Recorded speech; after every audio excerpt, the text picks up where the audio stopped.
What a celebration we have today for this podcast. We are recording and going to be editing and producing episode number 5. I am so excited that I finally made it to this episode. It's been a dream, and I'm very honored to have a very good friend of mine, Mr. Charlie, here to witness episode number 5 and be episode number 5. So how you doing today, Charlie? Hey, I'm doing well. Yeah. Thanks.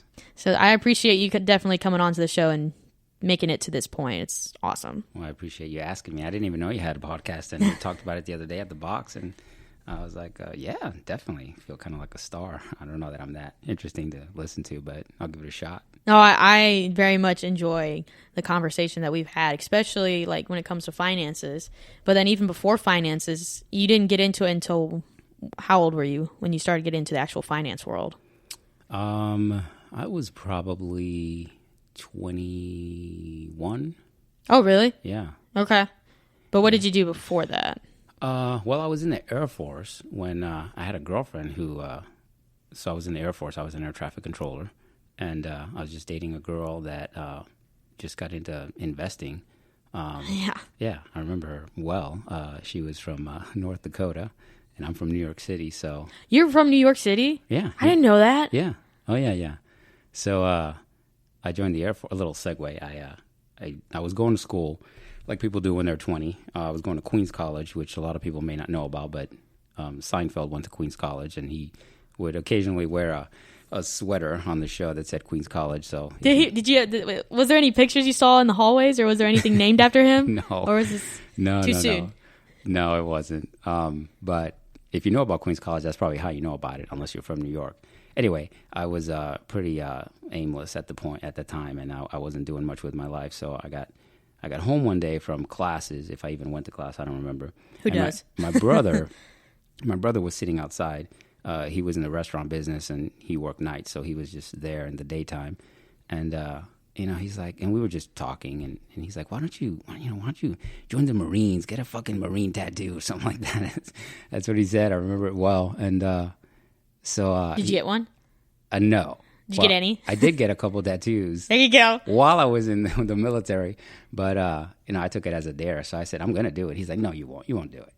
Was it a triple dog dare, like in the Christmas Story? It might as well have been, because I took it very seriously. And maybe the next week I went and I saw the Marine recruiter, and okay. they tried so hard to get me to join. It turned me off. They sat me down. They had this whole production. And so I was just turned off. But then I went to the Air Force recruiter a little while after, and their approach was totally different. So anyway, I was hooked. So Isn't that crazy how it's different between the branches? Yeah. Very, very different. So anyway, needless to say, it was the right thing for me to do at the time. So anyway, fast forward, I had a girlfriend in the Air Force, and she was into investing. So she was like, hey, I've been putting away a little bit of money with my checks, and it's T. Rowe Price is what she used, which I think is still around. What is that? It's just an investment company, a lot like Janus or Schwab. Oh, okay. Yeah, T. Rowe Price. So that's how I started. I started putting away $50 every paycheck. They called it dollar cost averaging, because you always put away 50 every single time. Did they told you to put away 50? No, it was just one of the options. Okay. So you put away 50 every time, and then they take that money and they invest in the same mutual fund that you pick. And so over time, you keep investing, and you wind up taking an average of what the value of all those shares are. So you don't time the market at all. So it's a really sound way to get involved in investing. If you don't want to get too technical about when you should invest, just invest the same amount regularly and you'll be fine. So that's what I did. That's how I started. Do you think a lot of people have no idea when they start putting their money in these random places or these random companies, and they're like, yeah, they'll do everything for me. I don't need to watch them or know the past or the trends or anything like that? Yeah, I think that a lot of people don't really understand how it works. And so they're scared, and they don't want to put their money into something that they don't understand, which I totally get. In fact, I'm a huge proponent of not getting involved with things you don't understand. Don't get involved in, there are really complicated investments out there. I raised my hand. I've been a part of a few that were beyond where I was, and I didn't feel comfortable. And then in the end, I wasn't convinced that I was really making any money, and I wound up taking my money out. And in the end, I probably lost some money there. But, right. But yeah, I think a lot of people don't really understand a lot of investments, so they're scared, and so they don't get into it at all. But the reality is there are a lot of pretty simple things that you can do without understanding it or being a day trader or being specialized in it to just get involved and just let the market work for you. And I think that's a really sound way to get into it. Do you think people just don't have patience with the market? Because I know that, like, there's a huge spike, or no, it wasn't a spike. It was a crash in like Bitcoin. Yeah. A few months ago, and everyone was like, you gotta buy Bitcoin. Everybody needs to invest in Bitcoin right now because we can afford it right now. And then it's gonna go up in like 3 days. Yeah.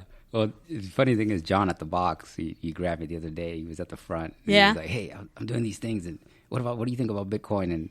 And to be honest, I don't know much about it. It's not something that I've gotten into, but I do know generally that, there's a lot of opportunity there.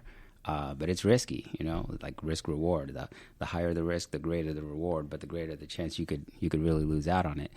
So anyway, do you hear about like Dogecoin? I think that's like a new thing going around. I don't know if it's real or not. I've heard of it. No, I don't know. I don't know that I don't know that it's any more legit than any of the other Bitcoins. But apparently, some of these really hit, and they go up to a penny or two, and everybody goes nuts. And then you earn a bunch of money depending on how much you were willing to risk. Oh my gosh, it's insane. Like, to be still under 25 mm-hmm. and trying to like figure out finances, that way I'm set up for the like rest of my life. It's like I learned stuff in high school, and I even took one finance class in college, and I still had like, I don't know what I'm doing. This is all foreign language. These are all big words. I need like exercise science words or something like that. So like, do you get like, because you're a CPA now, right? Yeah, I'm a CPA now. I'm a CFO at my company. Oh, okay. I don't get into finance, personal finances at all. I just run the books, and I'm in charge of the finances for the company and strategically where we're going, things like that, which I really enjoy. Yeah. But yeah, I'm a CPA. And the thing about schooling is that I remember when I went to school, I double majored in accounting and finance.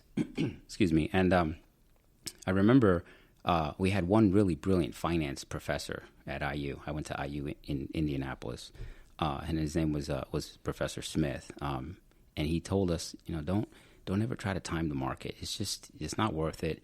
And he was the first one that said, I've since heard this several times, that the stock market has never lost money in a 10-year period. So a 10-year consecutive period, yep, even including the Great Depression years, any consecutive 10-year period, it's never really lost money. So it goes to show you, don't time it. If your time horizon is really long, and if you're young, you're in your 20s and 30s, you have so much time to go.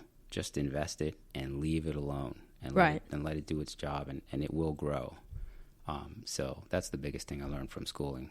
Do you think people just kind of don't have patience sometimes, like with putting retirement money in, or like just budgeting out, okay, this percentage is investments, this percentage is housing and everyday stuff, and then this percentage is retirement? Yeah, definitely, for sure. I mean, I think like anything else, it's a learned skill, and like anything else, if you practice it, you're going to get better at it. Right. So I'm not the person today. I'm 44 now. I'm not the person today that I was when I was 24. Isn't that crazy? I mean, I'll be honest, I've made some dumb purchases, but my Jeep's not a dumb purchase in my opinion. Okay.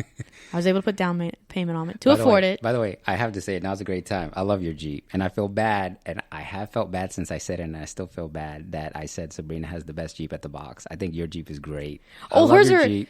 And you have the thing in the back that... Well, she made that. Really? She actually made that little hand signal sticker. Yeah. So you can thank her for the sticker. But with hers though, she it's more upgraded than mine.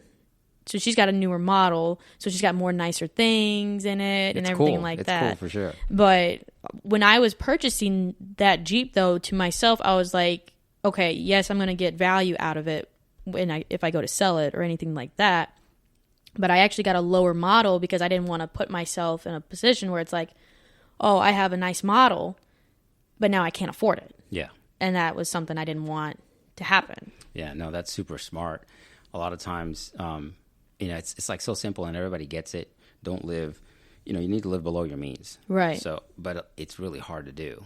Oh, yeah, because you want everything. Yeah, because emotion's involved, right? And so while mentally that you really shouldn't be making this purchase, it's just really hard to do that consistently. Oh, I've done it. I'll admit it right now. Oh, I've done it too. I think everybody's done it. But if you can just kind of, limit those, then I think you'll be fine. And the more you practice it, the better at it you get. One of the big things for me was to start a budget. That was huge because I think I speak for a lot of people where I just didn't realize where the money was going. I was making money, and then money was gone, and then where did it go? Well, once I started tracking it through the budget, just real simple. I mean, it was really pen and paper. This is what I make. These are the main things that I need to purchase. Rent and some other things. Groceries. I've just jotted down. This is what I'm doing. And I really started to realize, like, when I eat out, that really chomps in heavily into what I'm making. It's amazing, especially with how, like, it seems like everything's kind of just going up. And I don't know if that's the whole Biden economics, whatever it is. But, even, like, I'll look at my credit card bill from the last month, and I can tell it's, like, got to pay for gas. Or if I picked up groceries for the house, that's where that goes, all the essentials. And then what really sucks is, like, you kind of splurged a little bit, and it's like, oh, that definitely chomped it out a big time. Yeah, it makes you be real selective about what it is that you really want to buy. Right. After you get through the things that you have to pay for, there's only this much left. And so what do you really want to buy? And so, you have to make some choices. And it's no different no matter how much you make, because you can always blow it all. Right. So you have to decide. To this day, my wife and I've been blessed because she really is on the same page as me. We don't struggle financially. We're not on different ends of the spectrum financially with how we feel about what we're going to spend money on and what we're not going to. And that's a big deal. Do you think that kind of happens a lot when people are starting to, come together, and it's like, do you keep the accounts separate or do you bring it together and, like, all right, you're spending this, so maybe you should not have the card and I'll take the card. Or it's like... That is a great question. And it's you don't have to use yourself an example, but I'm just saying, from I, experience or anything like that, or even conversation. I will. No, I'm an open book. I don't have any secrets at all. Secret time. You ever seen that comedian? No, I wish I had. No. He's called The Machine.